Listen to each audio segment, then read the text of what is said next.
Hello students, welcome to JPIC Digital Study. Dear students, in the last video we had learned that the fatigue, who was a very mischievous boy, went to Calcutta with his maternal uncle and faced very difficulties due to his habits. Nobody likes him. One day in the school, he lost his lesson book and felt that he will be scolded by his maternal aunt, and it happened too. When he told her, she began to scold him, giving abuses. She said that you are a nuisance boy. You did nothing that is liked by anyone. Fatigue had a headache. He realized that he is going to be ill.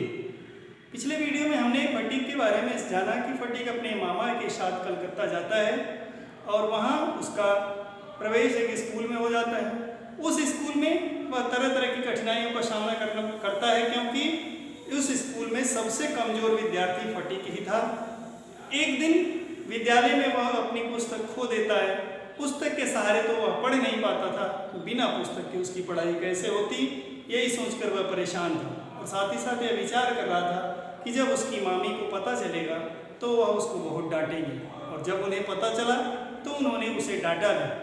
School से लौटते समय fatigue के सिर में दर्द था और उसे ऐसा एहसास हो रहा था कि शीघ्र ही वह बुखार की चपेट में आने वाला है।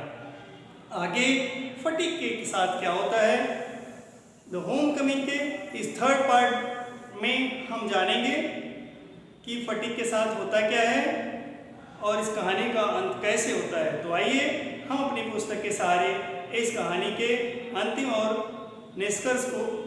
भाग और निष्कर्ष को समझते हैं। Let's see your text book and see what happened in the last of the story. That night, on his way back from school, Fatigue had a bad headache. With a fit of shivering, he felt he was going to have an attack of malarial fever. His one great fear was that he would be nuisance to his aunt. Fatigue realizes that he is going to be a burden to his aunt because he was going to be ill. Fatigue को ऐसा एहसास हो रहा था कि वो अपनी चाची के ऊपर एक बोझ बनने जा रहा है। क्यों ऐसा सोच रहा था? क्योंकि वह हमेशा उससे गुस्सा करती थी और क्योंकि अब बुखार उसको होने वाला था, इसलिए वह सोच रहा था कि अब वह उसे और डांटेगी, क्योंकि वह एक बोझ के समान होगा उनके लिए और कोई काम भी नहीं कर पाएगा। The next morning, Fatigue was nowhere to be seen. All searches in the neighborhood proved futile. The rain had been pouring in torrent all night, and those who went out in search of the boy got drenched through to the skin. At last, December asked help from the police. And realizing this, Fatigue did not go to his aunt's house. He goes somewhere else. The people of his maternal uncle's family went to the search of Fatigue, and when they came back, they were drenched with water and mud because it was raining since last 2 days. At last, when Bishamba was hopeless, he asked the help of police.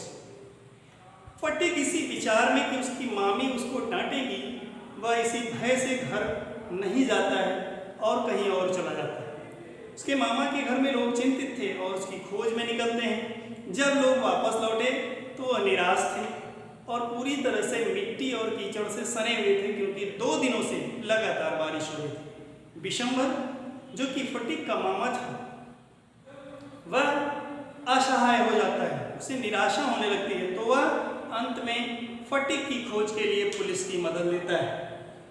At the end of the day, a policeman stopped at the door before the house. It was still raining and the streets were all flooded. 2 constables brought out Fatigue in their arms and placed him before December.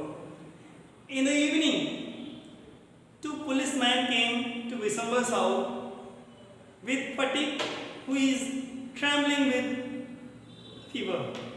उस शाम को दो police के constable एक police van में लेकर के fatigue को ले आए। उन्होंने फटीक को खोज लिया था और इस समय फटीक बुखार से पूरी तरह से कांप रहा था। He was wet through from head to foot, muddy all over, पूरी तरह से कीचड़ से सना हुआ, सिर से पांव तक भीगा हुआ था। His face and eyes flushed red with fever, उसकी आंखें और चेहरा बुखार से लाल हो गया था। And his limbs are trembling, और उसके जो अंग थे, हाथ पैर सभी क्या थे, हिल रहे थे। Trembling means कपकपाना, कांप रहे थे। Vishambhar carried him in his arm and took him into the inner apartments. Vishambhar took him in his lap. Vishambhar ने उसे अपनी गोद में उठाया and took him into the house, और उसे लेकर के वह घर गया। When his wife saw him, she exclaimed, "What a heap of trouble this boy has given us! Had not you better sent him home?" When his aunt saw him, she said that this boy will become the burden for their family because he did the mischievous works. He did the act that will be the burden to us, his family. वह कह रही थी कि यह लड़का बहुत ही दुष्ट प्रकृति का है, या ऐसे ऐसे कार्य कारनामे करता है कि जिससे हमारे परिवार को कठिनाइयों में पड़ना पड़ता है। उसने अपने पति से कहा कि क्या यह अच्छा न हो कि आप इसको पुनः इसके घर वापस पहुंचा दें। Fatigue heard her words and sobbed out loud. Fatigue ने जैसे ही उसके इन शब्दों को सुना, वह सिसकियां भरते हुए कहा, "Uncle, I was just going home." मामा जी, मैं घर ही जा रहा था, but they dragged me back again. लेकिन पुलिस वाले मुझे घसीट कर यहाँ ले आए, फिर से मुझे यहाँ उठा ले आए। The fever rose very high, and all that night the boy was delirious. Delirious means unconsciousness. The fever was so high that the boy was unconscious throughout the night. बुखार इतना तेज था कि वह लड़का जो फटीक था पूरी रात बेहोश रहा। Vishambhar brought in a doctor. Fatigue opened his eyes with fever and looked up to the ceiling and said vacantly, "Uncle, have the holidays come yet? May I go home?" Vishambhar asked for a doctor. Fatigue was telling in his unconsciousness that if the holidays are over and he is able to go to home, Fatigue बुखार में भी बड़बड़ा रहा था कि क्या वह अपने घर जा सकता है, क्या छुट्टियां समाप्त हो गई हैं। और ऐसा कहते हुए वह ऊपर छत की ओर निहार रहा था जब विशंबर ने डॉक्टर को बुलाया। Vishambar wiped the tears from his own eyes and took Fatigue lean and burning hand in his hand. Hearing his voice, Vishambar began to weep. जैसे ही विशंबर ने फटीक के इन शब्दों को सुना, वह उसका मन जो है वह करुणा से भर गया और वह रोने लगा, और उसने फटीक के गर्म हाथों को अपने हाथों में लिया और उन हाथों को पकड़े हुए पूरी रात उसके साथ बैठा रहा। The boy began again to mutter. At last his voice became excited. "Mother," he cried, "don't beat me like that. Mother, I am telling the truth." And in his unconsciousness, he began to tell, he exclaiming that, "Mother, don't beat me. I am not telling a lie. I did not beat the Makhan." और उसी unconscious में, बेहोशी की अवस्था में, जब उसे बुखार खूब तेज था तो वह बड़बड़ा रहा था कि माँ, मुझे मत मारो, मैंने माखन को नहीं मारा है, मैं सत्य बोल रहा हूँ। और वह ऐसा कहते कहते उसका स्वर जो है वह तेज होता जा रहा था, वह अधिक उत्तेजित हो रहा था। The next day Fatigue became conscious for a short time. For a while he became conscious in the next morning. अगली सुबह वो थोड़ी देर के लिए होश में आया। He turned his eyes about the room, और अपने उस कमरे के चारों ओर उसने अपनी निगाह घुमाई, as if expecting someone to come, जैसे कि उसे आशा हो कि कोई आया होगा। At last with an air of disappointment, और अंत में निराशा की एक आह के साथ his head sank back on the pillow, फिर से वह बेहोश हो गया। He turned his face to the wall with a deep sigh, और दीवार के एक तरफ उसने एक गहरी आह के साथ अपना मुंह घुमा लिया। Vishambhar knew his thoughts. Vishambhar knew his उसके विचारों को विशंबर समझ रहा था। And bending down his head whispered, और उसने अपना सिर झुकाकर उसके कानों में कहा, fatigue I have sent for your mother, fatigue मैंने तुम्हारी माँ को बुलवाया। द डे वेंट बाय, दिन बीत गया। The doctor said in a troubled voice that if the boys condition was very critical. दिन समाप्त होने वाला था और डॉक्टर ने कहा, एक कष्ट भरी आवाज का उसने कहा कि लड़के की स्थिति गंभीर होती जा रही है। Fatigue began to cry out, fatigue ने चिल्लाना शुरू किया, by the mark 3 fathoms, by the mark 4 fathoms, by the mark fathom means the symbol where the flood are going to be, means fathom होता है पानी के स्तर को नापने वाला निशान, जैसे कि पुल के ऊपर बनाया गया था इतना सेंटीमीटर, इतना से, मीन्स ये लास्ट मार्क है जहां से बाढ़ आ सकती है, मीन्स वाटर लेवल नापने का एक इकाई होती है। तो उसने कहा उस इकाई पर बाय द मार्क मीन्स डूबने की इकाई से 3 फैदम 2 फैदम वह बड़बड़ा रहा था इस तरह से कि had heard the seller on the river steamer calling out the mark on a plum line. और जो वहाँ क्यों वह ऐसा बड़बड़ा था, क्योंकि उसने इन शब्दों को नदी के किनारे किसी नाविक को कहते हुए सुना था। जो वह कह रहा था वही फटीग के मन में था और उन्हीं शब्दों को वह फिर से दोहरा रहा था। नाउ ही वाज हेमसी प्लम्बिंग एंड अनफेथमेबल सी, और ऐसा लग रहा था कि वह एक कष्ट के अथाह सागर में डूब रहा हो। Later in the day, Fatig's mother burst into the room like a whirlwind and began to toss from side to side and moan and cry in a loud voice. Later in the day, later in the evening, Fatig's mother came to his brother's house. He began moaning and crying and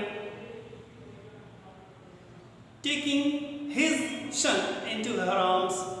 शाम के समय fatigue की माँ दहाड़े मारते हुए fatigue के पास आई और उसको लिपटा कर जोर जोर से रोने लगी।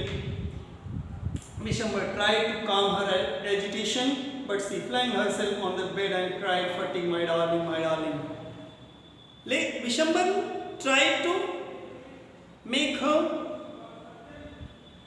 realize that it was a very critical time, but she flung at the caught up the Fatigue and wrapping him in his lap, she began to cry, "My darling, my darling." Fatigue को अपने गोद में लिपटाते हुए, यहाँ की विशंबर ने भले ही उसको कहा कि यह बड़ा ही कठिन समय है और उसे इस तरह की कार्य नहीं करने चाहिए, लेकिन वह इतनी दुखी थी कि वह दौड़ करके फटीग के बिस्तर पर चढ़ गई और उसको अपनी गोद में लिपटा करके मेरे प्यारे बच्चे इस तरह कहते हुए रोने लगी।